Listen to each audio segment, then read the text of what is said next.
I'm just going to shove this fucking thing in here.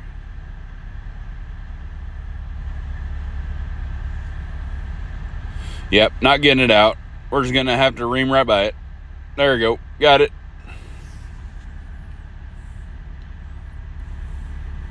Oh, yeah, we really like that now. Ream it good. Ream it good. Make sure you leave your reamer in the tire. You don't want all your air escaping. I've made that mistake a time or two. It's a small hole, so need a small plug.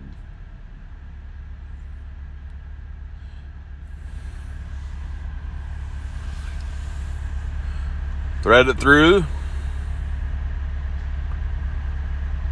These kits are really easy to use once you've done it a few times.